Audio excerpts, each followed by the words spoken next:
Hallo zusammen, ich bin's mal wieder, euer Michael, und heute gibt's von mir ein Video zur Fuji X100 Mark VI und zwar dem Thema Autofokus. Es ist ja leider so, dass die Kamera von Werk aus nicht perfekt eingestellt ist, beziehungsweise von Werk aus ja performancemäßig einfach sehr eingeschränkt wurde, um da wahrscheinlich die Akkulaufzeit zu erhöhen. Das betrifft aber natürlich auch den Autofokus und da ist dieser mit Standardeinstellungen einfach nicht so gut. Jetzt ist es leider so, einige Reviewer haben die Kamera natürlich auch getestet und die Einstellungen, welche man machen sollte, nicht eingestellt. Und das spiegelt sich einfach in einer sehr schlechten Autofokus-Performance wider. Und ich möchte euch heute einfach so ein bisschen zeigen, welche Einstellungen ihr vornehmen müsst, damit ihr eben nicht diese Autofokus-Probleme habt, beziehungsweise damit der Autofokus einfach auf dem Niveau performen kann, für das er wirklich gemacht ist. Kommen wir also direkt zu den Einstellungen, welche ihr vornehmen müsst. Und ein kleiner Tipp: Die Einstellungen lassen sich normalerweise, ich glaube zum Großteil, wenn nicht sogar alle, auch auf andere Fuji-Kameras übertragen. Also wenn ihr eine X-T5 habt oder sowas, dann könnt ihr die 1:1 übernehmen. Es kann sein, dass das im Menü vielleicht woanders versteckt ist, aber im Endeffekt sind die Punkte alle vorhanden. Also dann legen wir doch direkt einfach mal los. Wir gehen als erstes mal ins Einstellungsmenü. Als erstes stellen wir die Leistungsfähigkeit der Kamera um. Geht dazu ins Menü. Im Einrichtungsmenü unter Power Management findet ihr den Punkt Leistung. Und dieser ist standardmäßig auf normal eingestellt und den müsst ihr als erstes mal auf verstärkt einstellen. Da hat der Prozessor dann einfach die volle Leistung und auch der Autofokus und deswegen kann die Kamera von sich aus dann schon mal ein bisschen besser fokussieren. Es gibt aber natürlich noch weitere Einstellungen und die schauen wir uns jetzt an. Geht da wieder ins Menü. Wir beginnen im AF/MF Einstellungsmenü auf Seite 1 und gehen hier erstmal auf den obersten Punkt Fokussierbereich. Hier könnt ihr nämlich eine Zone zum Fokussieren festlegen. Und ich habe so ein bisschen festgestellt, ihr könnt natürlich auch komplett das weite Feld nehmen, also den kompletten Bildschirm als Fokusbereich. Da wird die Kamera aber relativ stark bzw. relativ einfach abgelenkt von anderen Motiven, wo sie vielleicht drauf fokussieren würde. Ich habe mir deswegen eine Zone festgelegt, die ich dann einfach nutze, und in dieser Zone versucht die Kamera dann ein Motiv zu finden und da lässt sie sich einfach nicht so einfach ablenken und meiner Erfahrung nach wird sie da einfach besser fokussieren. Ihr könnt euch da eine von 3 festgelegten Zonen auswählen. Ihr könnt die Zonen aber auch selbst konfigurieren. Geht dazu im AF/MF Einstellungsmenü auf Seite 1 auf den Punkt Benutzerdefinierte Zoneneinstellungen. Und hier habt ihr jetzt 3 benutzerdefinierte Zonen zur Auswahl. Da könnt ihr euch jetzt eine von den 3 auswählen, nach rechts drücken und dann könnt ihr mit Hilfe von den Rädern die Größe in der Höhe und in der Breite dieser Zone einrichten. Und da könnt ihr euch jetzt einfach die Zone perfekt so ausrichten, wie ihr sie für euren Anwendungsfall benötigen werdet. Und dann machen wir auch direkt weiter im AF/MF Einstellungsmenü. Auf Seite 2 findet ihr dann den Punkt AF plus MF und dieser steht standardmäßig auf An. Das heißt, ihr könnt während dem automatischen Fokussieren, also dem Autofokus, noch eingreifen. Ihr könnt hier manuell den Fokus verstellen und das wollt ihr ja vermeiden. Wenn ihr die Kamera nämlich so hebt und da vielleicht ungewollt den Fokus verstellt, dann passt er nachher natürlich nicht auf dem Bild. Deswegen direkt diesen Punkt mal auf Ausstellen, damit ihr da einen Fehlfokus vermeiden könnt. Wir gehen dann also wieder zurück ins AF/MF Einstellungsmenü und diesmal auf Seite 3 und hier findet ihr den Punkt Prio auslösen Fokus. Und hier müsst ihr für den AFC Prio Auswahlpunkt, den ihr hier habt, das Ganze von Auslösen auf Fokus stellen. Das heißt, standardmäßig steht er auf Auslösen.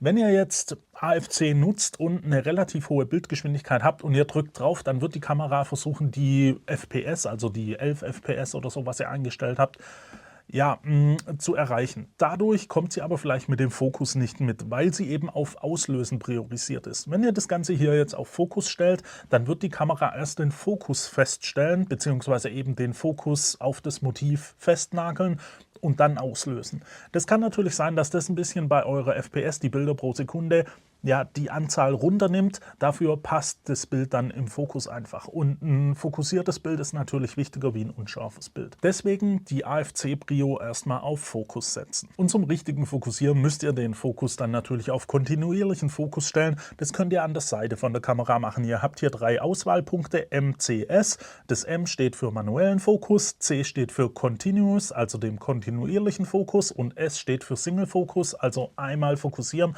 und dann bleibt er fest. fest.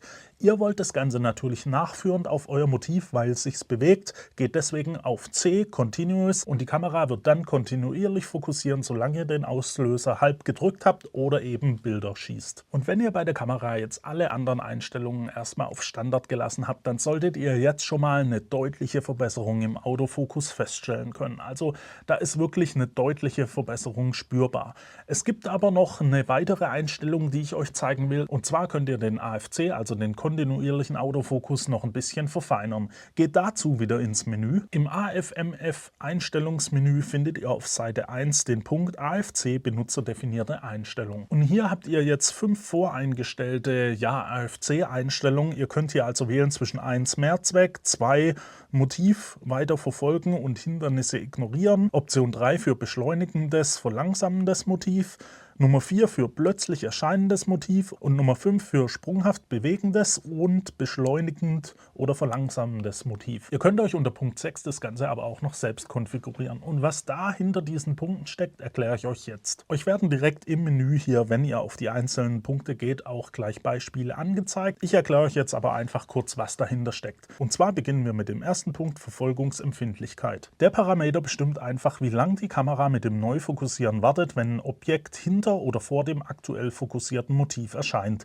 Je höher der Wert ist, desto länger wartet die Kamera mit dem Neufokussieren. Umso niedriger der Wert ist, umso schneller springt die Kamera auf ein neues Motiv im Fokusbereich. Dann kommen wir zum nächsten Punkt, und zwar dem Geschwindigkeit-Verfolgungsempfindlichkeitspunkt.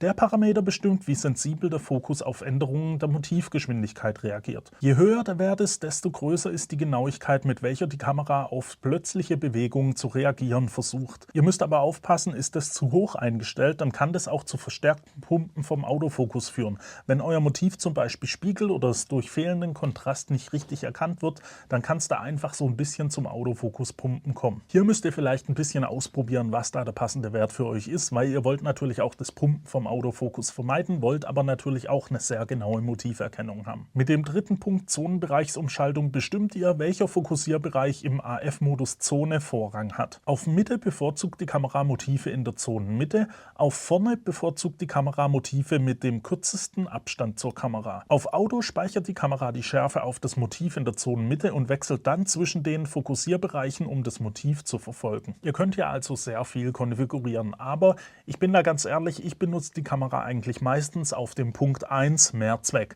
weil ich hier einfach die beste Erfahrung gemacht habe. Also ihr habt relativ wenig Fehlfokussierung und die Kamera versucht trotzdem immer gut den Fokus zu verfolgen, das Motiv zu verfolgen, und hat meiner Meinung nach, da macht sie wirklich eine gute Arbeit. Und deswegen habe ich standardmäßig, so wie es die Kamera auch eingestellt hat, eigentlich immer den Punkt 1 Mehrzweck ausgewählt. Wenn ich jetzt spezifisch irgendwie was machen will, zum Beispiel beim Bundesliga-Basketball oder so, dann passe ich mir das natürlich an, weil da die Kamera dann doch nochmal ein bisschen anders arbeiten muss, wenn die Spieler hin und her rennen und so weiter. Aber für den Großteil, wenn ihr die Kamera benutzt, vor allem, es ist ja keine Sportkamera, für draußen würde ich euch empfehlen, den Punkt Mehrzweck da zu nutzen. Natürlich müsst ihr die Kamera aber auch mit der Motiverkennung richtig einstellen. Ihr habt ja die Möglichkeiten, zwischen Gesichtern und sogar Augen zu wechseln oder Tiere, Vögel, also Vögel zählen dann nicht direkt zu Tieren dazu, Züge und so weiter, da könnt ihr ja alles auswählen und das müsst ihr natürlich festlegen. Das könnt ihr einfach machen im Einstellungsmenü, im AFMF-Einstellungsmenü auf Seite 2. Da könnt ihr die Gesichts- und Augenerkennung konfigurieren oder eben die Objekterkennungseinstellung für Tiere oder Vögel festlegen. Wichtig ist, ihr könnt nur zwischen Mensch, Gesicht, Auge wählen oder eben den Motiven wie Vögel, Züge und so weiter. Beides gleichzeitig geht dann nicht. Und hinten an der Kamera habt ihr dann noch den Drive-Knopf und den braucht ihr natürlich, um eure FPS festzulegen, also eure Bilder pro Sekunde. Das solltet ihr ja ein bisschen bewusst vielleicht auswählen, weil das wechselt da natürlich bis zu einer bestimmten Anzahl, ich glaube 5 FPS sind es, mit dem mechanischen Verschluss und alles drüber geht nur noch mit dem elektronischen Verschluss.